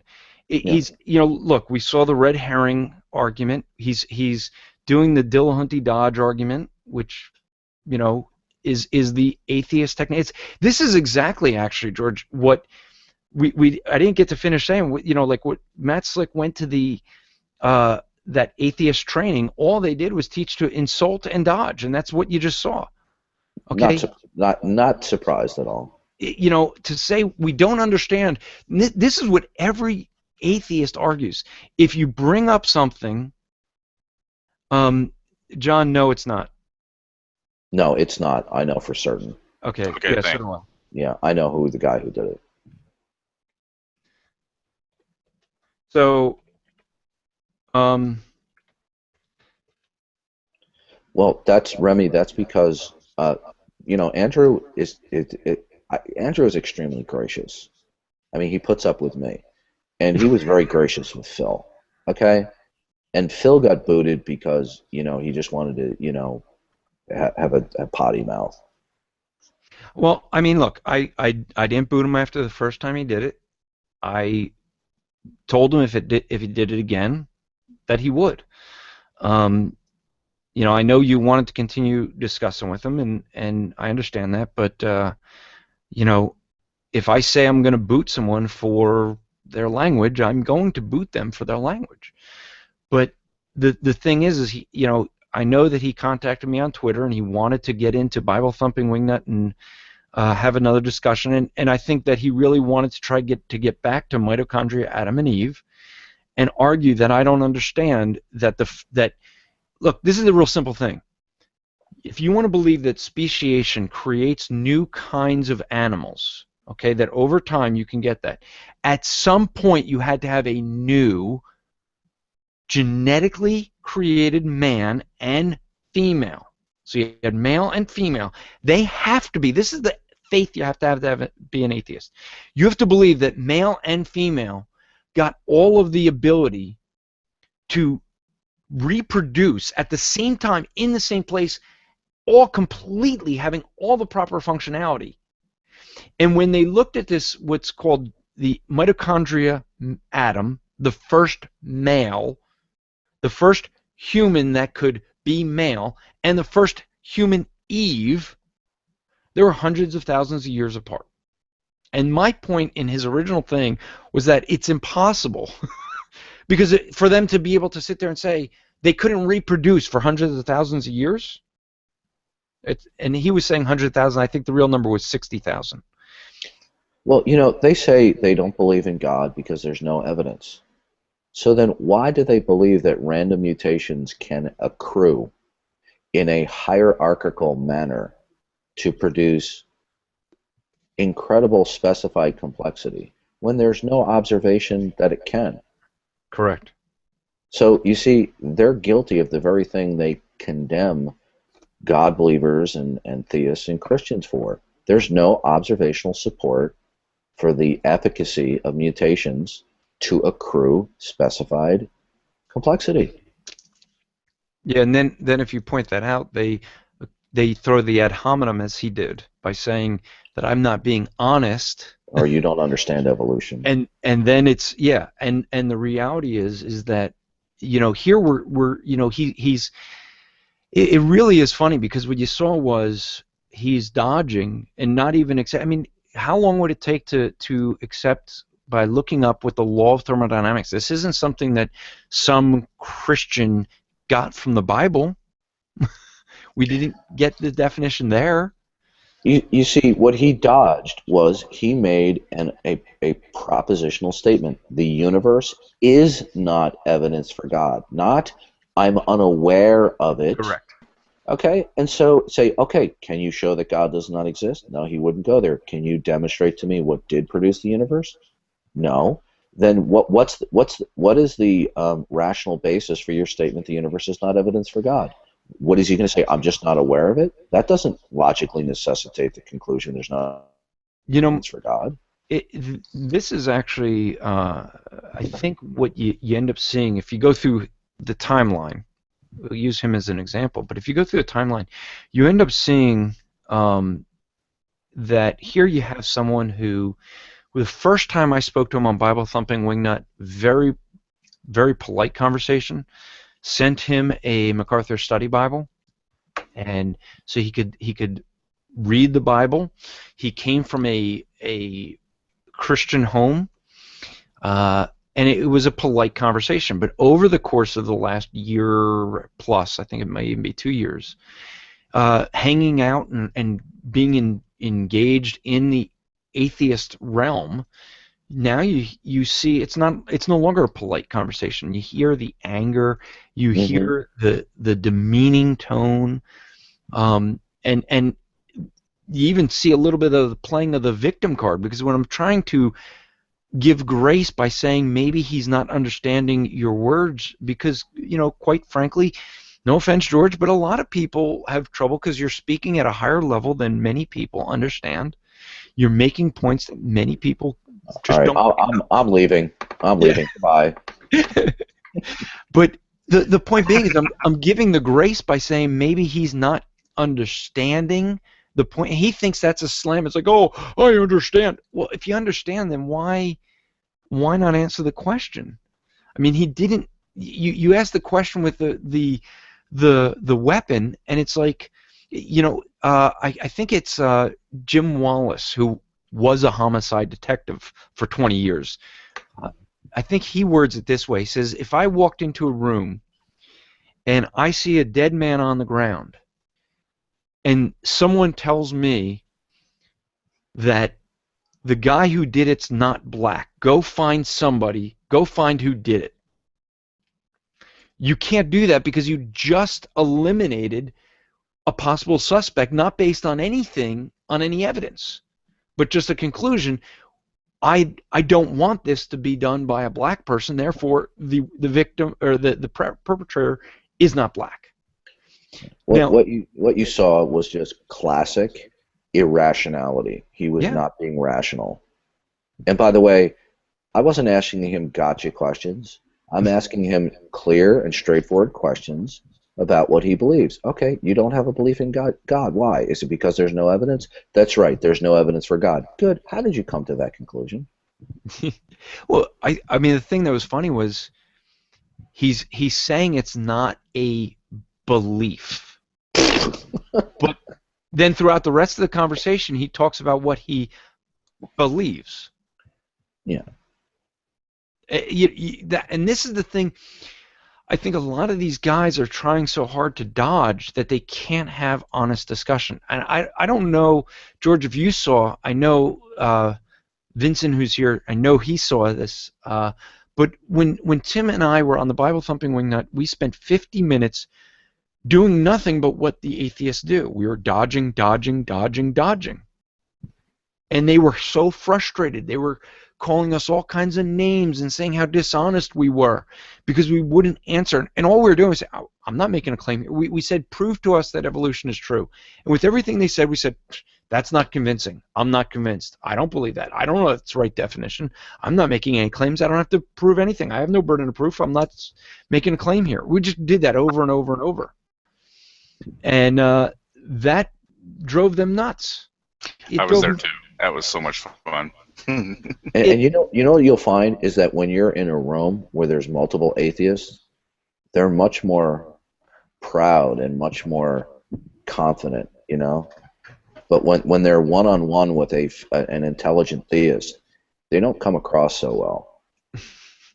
Well, the reality is that you have someone that wants to say he has great understanding, but when faced with something that becomes absolute, right, he wants to say, well, the universe may not have had a beginning, or maybe it created itself. I really don't know. But here's evidence. So if the universe had a beginning, law number one, right, it can't create itself. That's completely circular. So what created it? I mean, that's the reality. Something had to create it. Okay? As long as it's not God. Well, and so that becomes the thing of,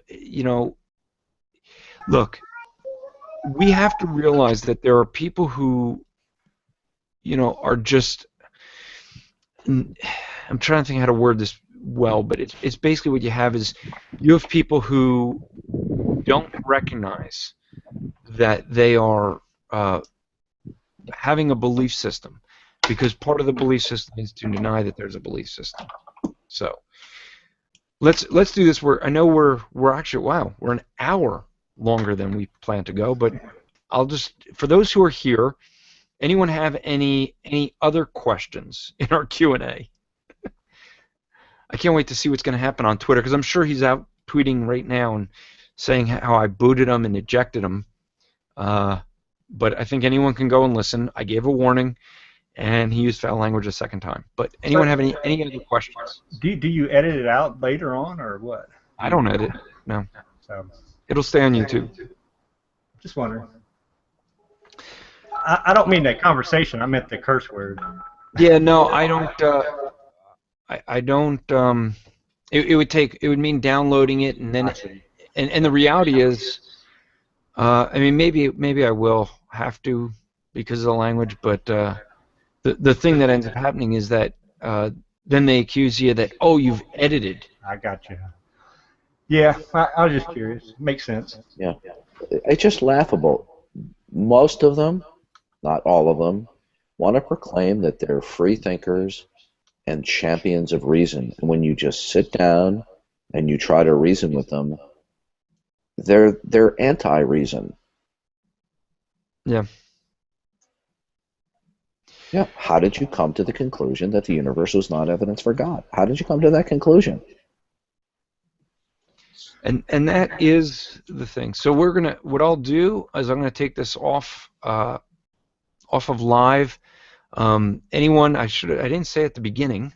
I guess I should have. But Striving for Eternity Academy is a ministry of striving for eternity.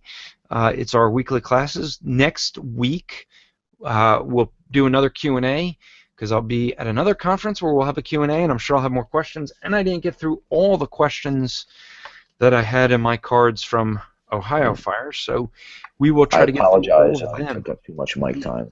No. It was good. I mean, I saw when he came in, I knew that I was 95% sure I knew who that was, and but that was fine. So we'll do another Q&A. And truthfully, George, I mean, I actually went through a bunch of the questions, didn't know if I'd get through all of them, and I wanted to allow those who are in here to ask their questions. Mike has joined the whole time, in and out, but never asked a question. But Okay, I got a question. okay. So when you're out in the streets, this is totally off topic if anything has been discussed before, but how do you deal with the street guy, the sign guys, the street screechers? You're familiar with them? Yeah. If they're in your area, I mean, I live in a small town, and they've been showing up a lot the last couple of years.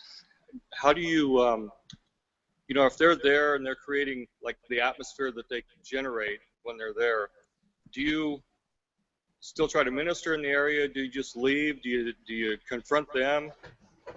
Okay, well, let me get more information because there's a lot of different people that do street ministry. Some good, some bad. Reuben Israel? Ah, okay, that's enough said. That kind of group. Well, see, usually I do. Well, yeah, I mean, I'll preach in those areas because the contrast becomes so clear that I mean, truthfully, Reuben Israel and that group, they come to the Super Bowl every year. They get kicked out every year. You know, they'll come to the Reason Rally. They get kicked out of the Reason Rally, and so kind of they don't last very long. But yeah, I've met him a couple of times. Haven't really talked to him in any great length. And I don't mind ministering in that area just for the sense of saying that here's the contrast between the two. And I'll get up and say, you know, like even when I was preaching once with Westboro Baptist, and it's another type of group, and I'll point out how we're different. Does that answer the question? Yeah, it does. It does. They've been here the last 2 years, and it's Reuben Israel hasn't been here, but these guys follow him and Jesse, I forget his name. Jesse Morale. Yes, Jesse Morale. They follow them. They're Pelagians, and so yeah, Well, I was walking around, and I was kind of wanted to preach a little bit, but then I'm like, I don't want to be associated with those guys. Well, see, but what you could do is you could point out how you're different. You could point out that the message that they're preaching of perfectionism is not biblical, and in fact, to argue that you have not sinned, not only according to God and John, do you Right. call God a liar, but they ignore their own pride in making such a statement. Right. Okay. That's helpful because I had made a decision to maybe not go. We have a street fair every year, and we have a tulip festival around here, lots of flowers, and we have a street fair the third week, and that's what they've been showing up at, which I used to go to before they showed up here. And I had made a conscious decision to maybe not go there anymore, but you helped. Your answer helped. So, Yeah, I mean, I would say even more of a reason to be out there is because what gospel are the people hearing? A false Yeah. one, yeah. you know? And so what I would do is I would go out there with the, look, I say this all the time. I have two goals in open air preaching. One, clearly most important, to share the gospel. Mm-hmm. But the second is to conduct myself in such a way that one atheist tells another atheist to shut up. Mm-hmm. And Right. in light of guys like that are out there, you want to communicate the message in such a way that there's a clear contrast, and people look at what those guys are doing, and it just gets them to gravitate toward what you're doing because it's so different, so much more polite, even though you're raising your voice, and you could point out what they're doing it wrong, and so people see the difference. Okay, thank you. That helps a lot. Good. Yeah. All right, Mitch, you came in and said you had one last question if there's time. Can you guys hear me? Therefore, there's no more time. Sorry. All right, we could hear you, but bye. Oh, no. What's your question? Okay, so a friend came up to me and asked me the other day. He was out. He went to go see Star Wars, and he saw a crazy guy. Well, he called him a crazy guy on the street. The way he described it was he was a little bit mental. He tried sharing the gospel with him. He agreed. With Romans 1 and went through all of that. Good person test and what have you, and then went on to say after agreeing that he himself was the Alpha and Omega. He kind of, and then he went on to some other babble and what have you, and he cut the conversation off there, and he was worried that he didn't approach it right. I just told him, like, listen, we plant seeds. It's up to God if it's His will to make it grow, but he wants to know if there's any better way to approach a person like that, knowing that you're in Union Square and it's quite normal. Yeah, I mean, if I had $1 for every time someone claimed he was God or the Messiah in Union Square, I think I could retire. Yeah, I mean, it's a thing where you do have people that are, you communicate the message as clearly as can be understood by who you're communicating to. In other words, if you're talking to a 12-year-old, you're going to communicate with different words. Hint, hint, George. No. You got to communicate in words that people understand, right? I'm busting on George, but it's. Come on! I wasn't using philosophy speak. I was out with Metzlick all week, and he loves using big terms, and then I forget the word that he always uses that means to use big words. But anyway, no. But I mean, you want to communicate at a level that the person can understand, and no, it wasn't convoluted, Remney. Start with an S, I think, but. You want to communicate so that they understand, but like you said, it's God who does the work. That's actually the refreshing thing for us, is that when you think about it, the work's not up to us. And some people get really kind of bent out of shape because it's like, well, did I say it wrong? Did I say it right? Is there better? The reality is it's God who does the work, and therefore the results are not up to me or you. They're up to God, and if God wants to save that person, He'll save that person. I say we're seed planters. Yeah, and I think that's how Mitch even worded it. So, So I just since Mitch you put the comment on YouTube, he says, but what happens when if doesn't mean if? That's back to the earlier conversation. Oh, that all depends on the meaning of is. Yeah, if you use if, if Remy says if, we can't count. Not sure what if means, but all right, I'm gonna take it off the air now, and we'll continue discussing as long as folks want to. So thanks for tuning in. Next week again, we will do a Google Hangout and have that hopefully earlier. Hope you guys all tune in next Monday night, 8 o'clock. What I didn't do is a spiritual transition, so good, easier for me. If you don't know what those are, well, then you're going to have to tune in Monday night live, 8 o'clock Eastern Time, when we have a regular class, and find out what the spiritual transition is, or go to YouTube, our YouTube channel, and figure that out. All right, good night.